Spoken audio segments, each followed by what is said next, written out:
Hello friends, எல்லாருக்கும் வணக்கம். இன்றைக்கி நம்ம ஒரு லாங் ட்ரைவ் பண்ண போகிறோம். லாங் ட்ரைவ் எங்கே போகிறோம் அப்படின்னு பார்த்தீங்கன்னா, அதாவது அமெரிக்காவில் இருக்கிற வெர்ஜீனியா அப்படிங்கிற ஒரு ஸ்டேட்டை நோக்கி போயிட்டுருக்கோம். அந்த ஸ்டேட்டில் என்ன ஃபேமஸ் அப்படின்னு பார்த்தீங்கன்னா, அந்த வெர்ஜீனியா அப்படிங்கிற பேரை கேட்டாலே நிறைய பேருக்கு தெரிஞ்ச ஒரு விஷயம் என்னென்னா லூரே கேவன்ஸ்.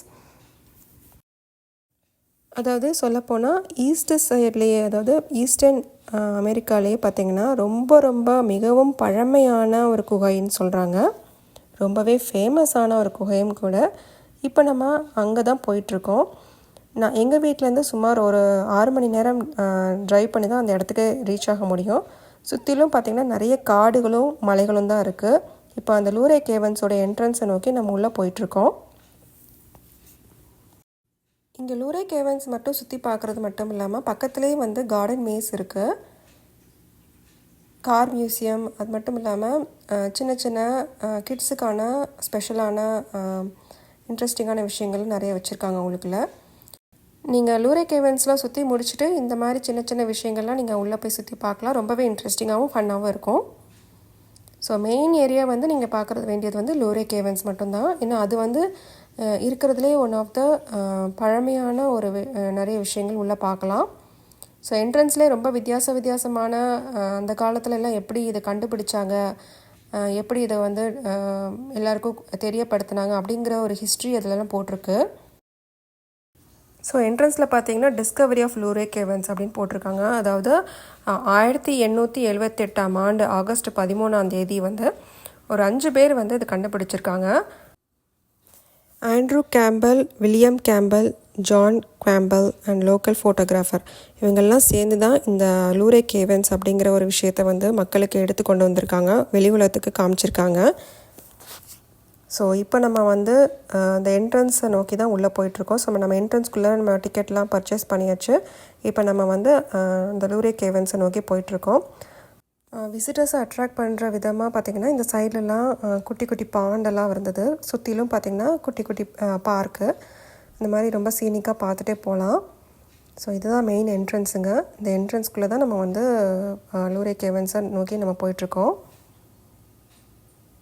ஏன்னா விசிட்டர்ஸ் எங்கெங்கேயோ இருந்து வருவாங்க. ஏன்னா இது வந்து ரொம்ப ஒரு மில்லியன் இயர்ஸ் ஓல்டு கேவ் அப்படிங்கிறனால இதை பார்க்குறதுக்கு உலகமெங்கும் இருக்கிற விசிட்டர்ஸ் எல்லாருமே வந்து இதை பார்க்க வருவாங்க. ஸோ அதனால் பார்த்திங்கன்னா ரொம்ப அழகாக ரொம்ப டெக்கரேட் பண்ணி வச்சுருக்காங்க. ஸோ இதோட பேரே பாருங்கள், பியூட்டிஃபுல் கேவன்ஸ் ஆஃப் லூரேன்னு போட்டிருக்காங்க. ஸோ ரொம்ப அழகான ஒரு விஷயம் உள்ளுக்குள்ளே இருக்குங்க. ஸோ சுற்றிலும் எவ்வளோ கன்ஸ்ட்ரக்ட் பண்ணியிருக்காங்கன்னு பாருங்கள். ஸோ நாங்கள் உள்ளே என்ட்ரன்ஸ் ஆகும்போதே பார்த்தோம். இந்த மாதிரி நான் முதலே சொல்லியிருந்தேன் இல்லையா, எப்படி வந்து இதை கொண்டு வந்தாங்க அப்படிங்கிற ஹிஸ்ட்ரியெல்லாம் வந்து இந்த சைடில் வந்து அந்த மாதிரி பிக்சரிஸ்டிக்காக போட்டிருந்த விஷயங்கள் வந்து குழந்தைங்களுக்கு நம்ம காட்டும்போது அவங்களுக்கு ரொம்ப இன்ட்ரெஸ்டிங்காக இருக்கும். ஸோ எப்படி வந்து அந்த கேவ் வந்து ஒரிஜினலாக ஃபார்ம் ஆனா அப்படிங்கிற விஷயம் கூட இதில் வந்து போட்டிருக்காங்க. ஸோ நிறைய ஜியாகிரஃபி படிக்கிறவங்களுக்கெல்லாம் பார்த்திங்கன்னா இந்த சின்ன ஏஜில் வந்து இதெல்லாம் ரொம்ப தெரிஞ்சிக்க வேண்டிய ஒரு விஷயம். குழந்தைங்களே இந்த மாதிரி சொல்லி கொடுத்துருவாங்க. ஸோ இதெல்லாம் பாருங்கள், ரொம்ப பிக்சரிஸ்டிக்காக வந்து டீட்டெயில்டாக, அதாவது அந்த வாலில் போட்டிருக்கிறது பார்க்கும்போது ரொம்ப ஆச்சரியமாகவும் அதிசயமாகவும் இருக்கும் எங்களுக்கு பார்க்குறதுக்கு. ஸோ இந்த மாதிரி தான் வந்து இது ஃபார்ம் ஆகிருக்கும் அப்படின்னு சொல்லி காட்டுறாங்க. நாங்கள் இன்னும் கேவை நோக்கி போயிட்டுருக்கோம். ஸோ கேவை நோக்கி போகிற இடத்துலலாம் பார்த்திங்கன்னா இந்த சைடில் இந்த மாதிரி நிறைய விஷயங்கள் போட்டுகிட்டே இருக்காங்க. நாங்கள் அதை பற்றி பார்த்துட்டு படிச்சுட்டே போயிட்டே இருந்தோம். ஏன்னா எங்களுக்குமே இது வந்து புதுசான ஒரு விஷயந்தான். ஸோ ஒவ்வொரு விஷயங்கள் நாங்கள் பார்க்கும்போது இத்தனை விஷயங்கள் இது மாதிரிலாம் பண்ணியிருக்காங்களோ, அந்த மாதிரிலாம் கண்டுபிடிச்சிருக்காங்களோ, இதெல்லாம் வந்து கண்டுபிடிச்சவங்களோட பிக்சர்ஸ்லாம் போட்டிருக்கிறத பார்க்கும்போது இப்படிலாம் பண்ணியிருக்காங்களோ, அப்படிலாம் வந்து பண்ணியிருக்காங்களோ அப்படின்னு சொல்லி நமக்கு ஆச்சரியமாக இருந்தது பார்க்குறதுக்கு.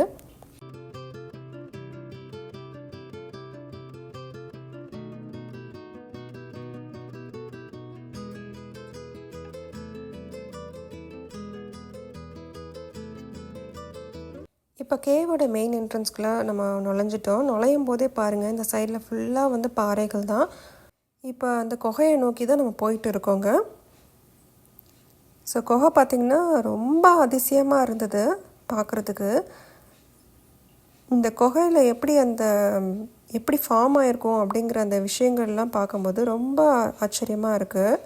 சின்ன விஷயங்கள்லாம் பாருங்கள், எப்படி இருக்குது பாருங்கள், கன்ஸ்ட்ரக்ஷன் எப்படி வந்திருக்கு பாருங்கள். இது வந்து நேச்சுரலாகவே வந்து ஒரு மில்லியன் இயர்ஸாகவே ஃபார்ம் ஆகி இந்த மாதிரி ஒரு ஷேப்பில் வந்திருக்குங்க. அதாவது மேலே ஃபுல்லாக மழைங்க. மலைக்கு கீழே பார்த்திங்கன்னா இந்த மாதிரி தண்ணி மழை பெய்கிற தண்ணி வந்து இப்படி ட்ரிப் ஆகி சில கொஞ்ச நாள் பார்த்திங்கன்னா அதுக்கப்புறம் ஒரு மாதிரி இந்த மாதிரி நீங்கள் பார்க்குறீங்களா, இந்த மாதிரி ஒரு ஷேப்புக்கு அது ஃபார்ம் ஆகுது அப்படின்னு சொல்கிறாங்க. ரொம்பவே ஒரு ஆச்சரியமான ஒரு அதிசயமான ஒரு விஷயங்கள் தான் கொஞ்சம் அந்த மாதிரி ஒரு பெரிய குகை, அந்த குகைக்குள்ளே இவ்வளோ பெரிய விஷயங்கள்லாம் நடந்துகிட்ருக்குங்க. இது வந்து சொல்லப்போனால் ரொம்ப ஒரு நீளத்துக்கு இருக்கிற ஒரு குகை தான். நம்ம மக்கள் அதாவது பப்ளிக் விசிட்டுக்கு பார்த்திங்கன்னா ஒரு சில ஸ்பேஸ் மட்டும் தான் ஒதுக்கியிருக்காங்க. ஸோ அது போக வந்து ரொம்ப இன்டீரியராக இருக்கிற ஸ்பேசஸ் வந்து இன்னும் அப்படியே தான் வச்சுருக்காங்க, ரொம்ப எக்ஸ்போஸ் பண்ணாமல் வச்சுருக்காங்க. ஸோ நம்ம வந்து எந்தெந்த இடம் வந்து மக்களுக்காக வந்து பார்க்க அலோவ் பண்ணுறாங்களோ அதை மட்டும் நம்ம போய் பார்க்கலாம். இதில் முக்கியமான ஒரு விஷயம் என்னென்னா, நம்ம அந்த குகையை வந்து நம்ம ஃபோட்டோலாம் எடுத்துக்கலாம். ஆனால் வந்து அதை வந்து தொடக்கூடாது அப்படின்னு சொல்லியிருக்காங்க. ஏன்னா தொட்டோன்னா அது வந்து வளராது அப்படிங்கிறாங்க. ஏன்னா நம்ம கையில் இருக்கிற பாக்டீரியா வந்து அதை வந்து ஸ்பாயில் பண்ணிடும், அது அந்த க்ரோத்தை வந்து ஸ்பாயில் பண்ணிடும் அப்படிங்கிறாங்க. ஸோ அதனால் வந்து நம்ம எதையுமே வந்து டச் பண்ணக்கூடாது. ஏன்னா அது வந்து இப்போ தான் வளர ஸ்டேஜில் இருக்குன்னா அதை வந்து நீங்கள் டச் பண்ணிங்கன்னா, ஒன்ஸ் நீங்கள் டச் பண்ணிட்டீங்கன்னா அது வளரவே வளராது அப்படிங்கிறாங்க. ஸோ அதனால் வந்து ரொம்ப பாதுகாப்பாக ரொம்ப ப்ரிசர்வ் பண்ணிலாம் வச்சுருக்காங்க.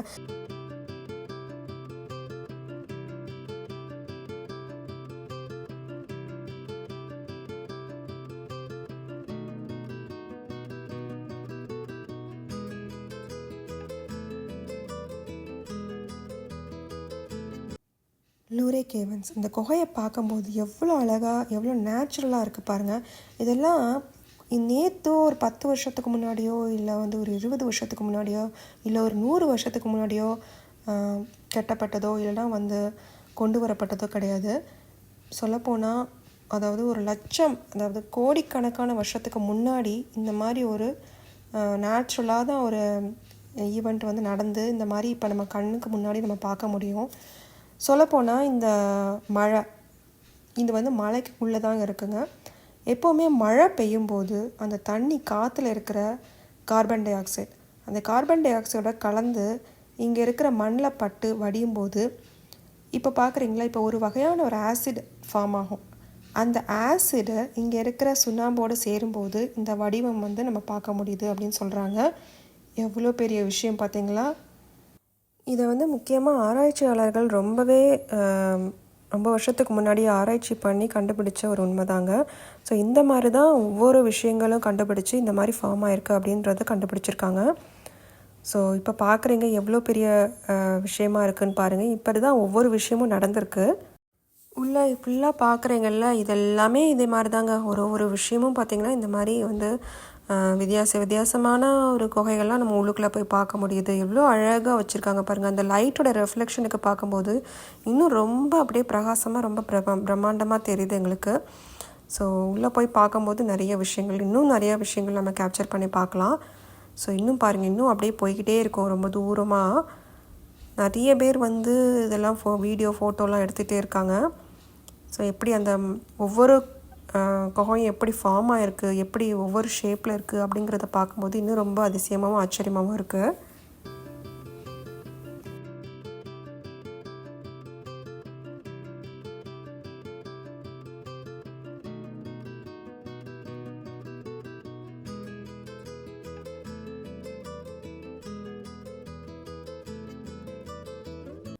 ஸோ கீழேருந்து ஒரு ராக், அதாவது ஒரு குகை மேலே வர மாதிரியும் மேலேருந்து ஒரு குகை கீழே வர மாதிரியும் சேர்ந்தாப்பில் வந்து ஒரு பில்லராட்டம் ஃபார்ம் ஆகுதுங்க. அப்படி தான் பார்க்குறீங்க. நிறைய விஷயங்கள் வந்து இந்த மாதிரி தான் ஃபார்ம் ஆகிருக்கு.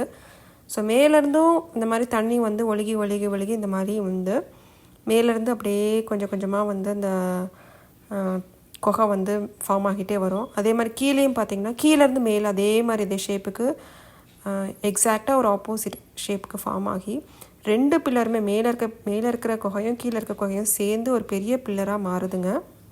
ஸோ அதெல்லாம் நாங்கள் இன்ட்ரெஸ்டிங்காக பார்த்துட்ருந்தோம். பாருங்கள், கொஞ்ச நாள் பார்த்திங்கன்னா அது ரெண்டுமே ஒரு பெரிய பில்லராக மாறிடும்.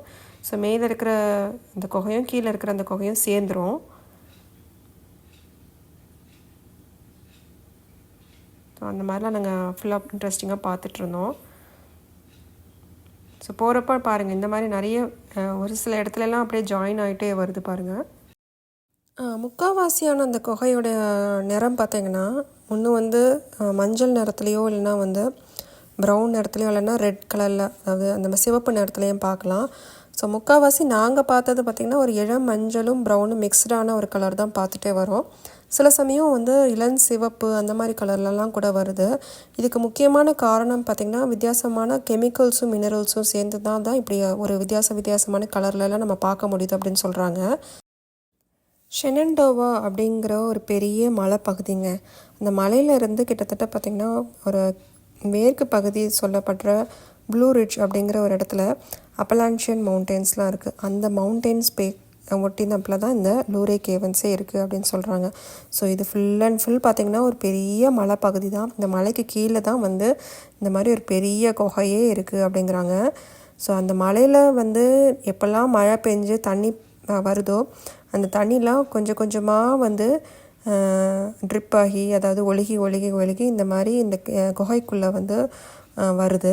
ஸோ ரொம்ப நேச்சுரலான ஒரு ஃப்ரெஷ்ஷான ஒரு வாட்டர் தான். அந்த தண்ணியில் தான் இந்த கெமிக்கல்ஸ்லாம் பட்டு இந்த மாதிரி இந்த குகையாக வந்து வித்தியாசமான ஷேப்புக்கு வந்து ஃபார்ம் ஆகுது அப்படிங்கிறத நம்ம ஏற்கனவே பார்த்துட்டு வந்தோம். ஸோ பாருங்கள், இந்த நடுவில் வந்து இருக்கிற குகை வந்து ஆல்மோஸ்ட் அது உயிர் இல்லாத ஒரு குகை தான். ஸோ அதனால் எல்லோரும் தொட்டு பார்த்துக்கிறாங்க. இந்த மாதிரி இடத்துலலாம் இருக்கிறது பாருங்கள், இதெல்லாம் வந்து ரொம்பவே ஃப்ரெஷ்ஷான ஒரு குகை ஃபார்ம் ஆகிட்டு வருது இப்போ.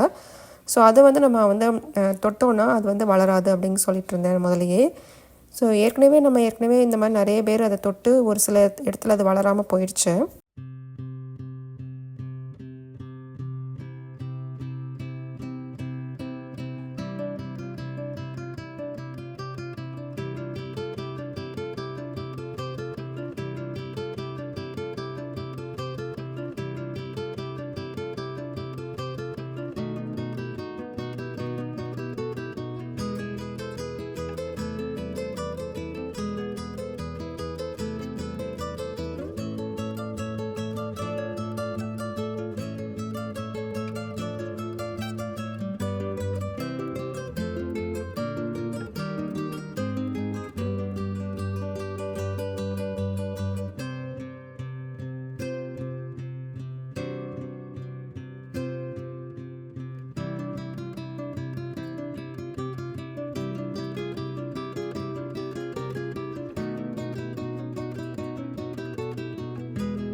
இந்த இடத்துலலாம் பாருங்கள், அப்படியே தண்ணி ஒழுகிக்கிட்டே இருக்குது பாருங்கள்.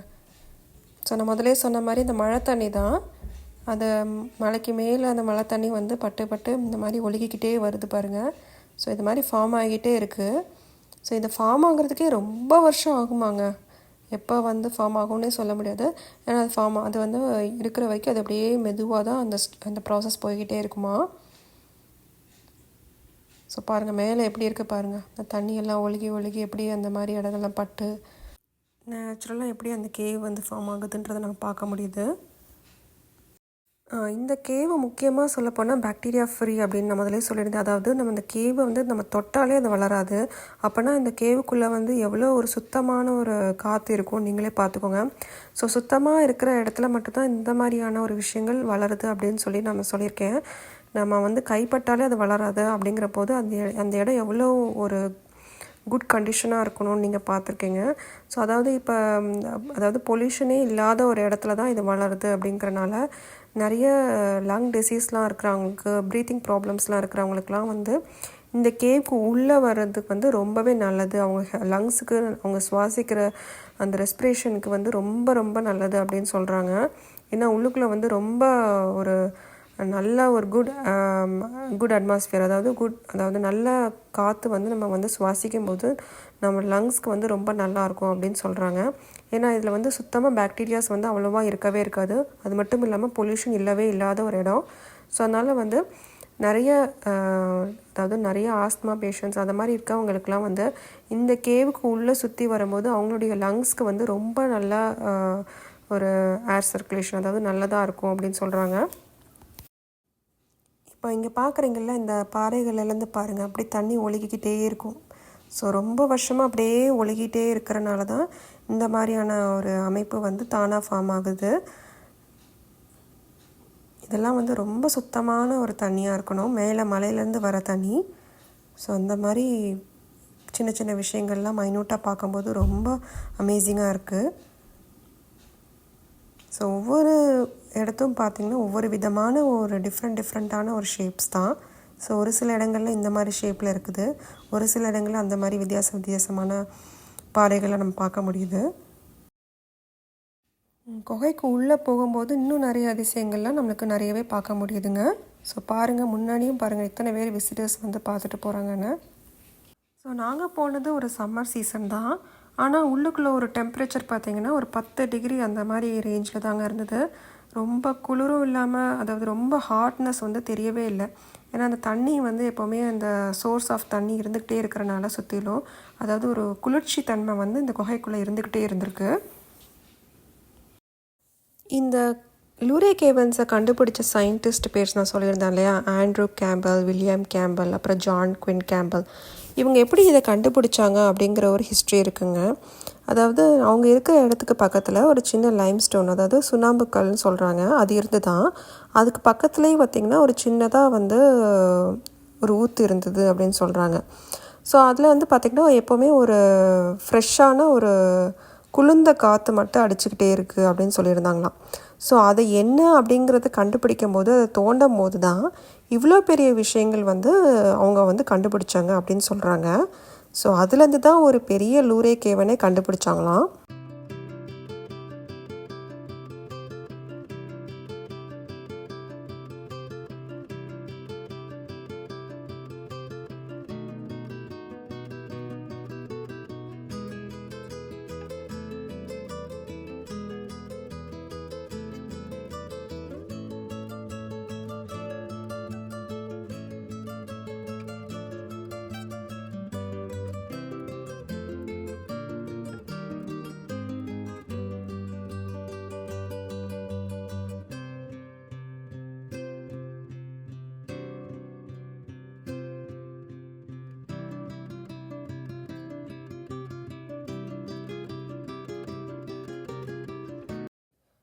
இப்போ ரொம்ப ரொம்ப முக்கியமான ஒரு இடத்துக்கு தான் வந்திருக்கோம். இந்த இடத்துக்கோட பேர் வந்து ட்ரீம் லேக் அப்படின்னு சொல்கிறாங்க. ஏன் இதோட பேர் வந்து ட்ரீம் லேக் அப்படின்னு சொல்கிறாங்கன்னா, இப்போ நீங்கள் மேலேருந்து பார்க்குறீங்களா ஒரு பாறை, அதாவது அந்த குகை வந்துக்கிட்டு வளர்ந்துக்கிட்டே இருக்குது. கீழே பார்த்தீங்கன்னா சுத்தமான ஒரு, அதாவது ஒரு தண்ணி குழா மாதிரி கட்டியிருக்கு. தண்ணி வந்து ஃபுல்லாக ஃபார்ம் ஆகிருக்கு. இது வந்து ஃபுல் அண்ட் ஃபுல் ஒரு ஃப்ரெஷ் வாட்டருங்க. அதாவது பார்த்திங்கன்னா அப்படியே, அதாவது கீழேயும் அந்த கல் இருக்கிற மாதிரி, அந்த குகை இருக்கிற மாதிரி நமக்கு தெரியும். ஆனால் அது ஆக்சுவலாக குகை கிடையாது, மேலே இருக்கிற அந்த குகையோட ரெஃப்ளெக்ஷனாக. அதனால தான் இது வந்து அவ்வளோ ஒரு ஃபேமஸான ஒரு இடம். இந்த இடத்துக்கு பேர் வந்து ட்ரீம் லேக் அப்படின்னு சொல்கிறாங்க. கிட்டத்தட்ட அதாவது மிரர் மாதிரியான ஒரு ரெஃப்ளெக்ஷன். நம்ம நின்னா எப்படி நம்மளோட இமேஜை காமிக்குதோ, அதே மாதிரி ஒரு தண்ணி வந்து அந்த லைட்டு பட்டு அந்த லைட்டில் இருக்கிற ரெஃப்ளெக்ஷன் வந்து நம்மளால் பார்க்க முடியுது அப்படின்னு சொல்கிறாங்க.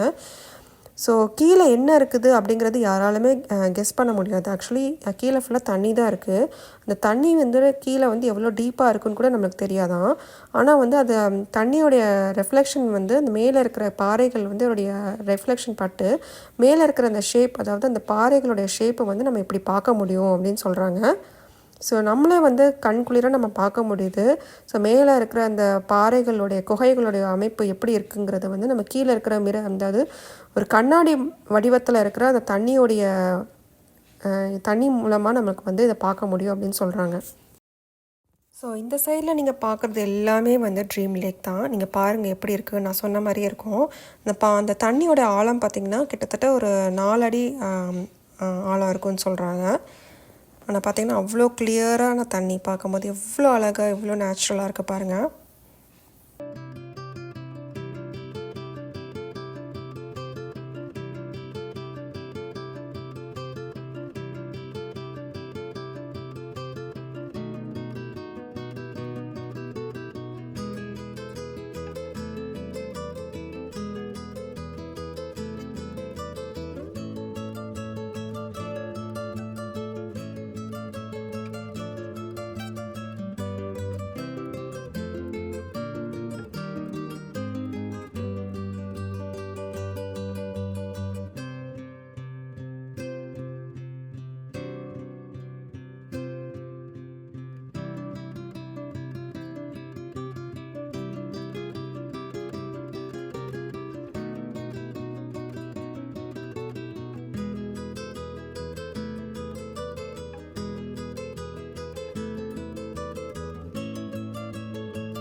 அபூர்வமான வியக்கத்தக்க விஷயங்கள் இன்னும் உள்ளே போக போக இன்னும் நிறைய விஷயங்கள் நம்ம பார்க்க முடியுது. இன்னும் சுவாரஸ்யமான நிறைய ஸ்ட்ரக்சர்ஸ், அதாவது பார்க்குறீங்களே இந்த மாதிரி நிறைய வித்தியாசமான ஸ்ட்ரக்சர்ஸ்லாம் உள்ளே போகும்போது இன்னும் நிறைய விஷயங்கள் நாங்கள் பார்த்துக்கிட்டே போயிட்டே இருந்தோம்.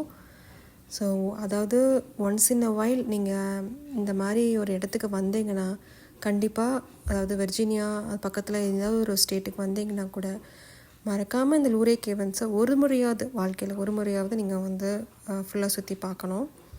ஸோ அவ்வளோ காமாக அவ்வளோ சூப்பராக, அப்போ அவ்வளோ ஆச்சரியமான விஷயங்கள்லாம் நிறையா இருந்ததுங்க.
$400 மில்லியன் வருஷம் கொஞ்சம் கூட நினச்சே பார்க்க முடியாது. இதோடைய ஏஜ் பார்த்திங்கன்னா 400 மில்லியன் இயர்ஸ், அதாவது 400 மில்லியன் இயர்ஸ் ஆங்க இந்த கேவ் எல்லாம் உருவாகினது வருஷம். அதே மாதிரி இந்த கேவ்க்கு உள்ளே வந்து டெம்பரேச்சர் பார்த்திங்கன்னா ஒரு 10லேருந்து ஒரு 12 டிகிரி தாங்க. அதாவது த்ரூ அவுட் த இயர் ஒரே மாதிரி டெம்பரேச்சராக தான் இருக்கும் அப்படின்னு சொல்கிறாங்க. நான் அந்த தண்ணி பட்டு தான் அந்த கேவ் வந்து உருவாக்குதுன்னு நான் சொல்லியிருந்தேன். தண்ணி வந்து ஒழுகி அந்த ஷேப்புக்கு வருதுன்னு சொன்னேன். அதாவது கிட்டத்தட்ட 1 இன்ச் வளர்கிறதுக்கு கிட்டத்தட்ட 120 வருஷங்கள் ஆகுவாங்க. நீங்கள் யோசிச்சே பார்க்க முடியாது. அப்போ இது எவ்வளோ வருஷத்துக்கு முன்னாடி இது ஃபார்ம் ஆகிருக்கு அப்படின்னு நினைக்கும் போது ரொம்ப ஆச்சரியமாக இருக்குது. அதாவது சட்டுன்னு அது வளராதான். அதாவது 1 இன்ச் வளர்கிறதுக்கே 120 வருஷம் ஆகுமா. அப்போ நீங்கள் பார்த்துக்கோங்க, இந்த மொத்த கேவுமே வளர்கிறதுக்கு எவ்வளோ வருஷம் எடுத்திருக்கோம் அப்படின்னு நீங்கள் பாருங்கள். நம்மளால் அதாவது அஷ்யூம் பண்ணி பார்க்க முடியாத அளவுக்கு ஒரு பெரிய ஹிஸ்டாரிக்கல் இது இருக்கும்னு நினைக்கிறேன். ரொம்ப பெரிய ஹிஸ்ட்ரி இருக்கும்னு நினைக்கிறேன் அதுக்கு. ஓகே ஃப்ரெண்ட்ஸ், இதோட இந்த வீடியோவும் முடியுதுங்க. இந்த வீடியோவுடைய கண்டினியூஷன் வந்து நான் கண்டிப்பாக அடுத்த வீடியோவில் உங்களுக்கு காட்டுறேன். ஹோப் எல்லாருக்குமே இந்த வீடியோ உங்களுக்கு எல்லாருக்குமே டிஃப்ரெண்ட்டாக இன்ட்ரெஸ்டிங்காக யூஸ்ஃபுல்லாக இருந்திருக்கும்னு நினைக்கிறேன். அப்படி பிடிச்சிருந்தால் மறக்காமல் என் சேனலுக்கு லைக், ஷேர், கமெண்ட், சப்ஸ்கிரைப் பண்ணுங்கள். அண்ட் எல்லாருக்கும் தேங்க்ஸ் ஃபார் வாட்சிங் த வீடியோ.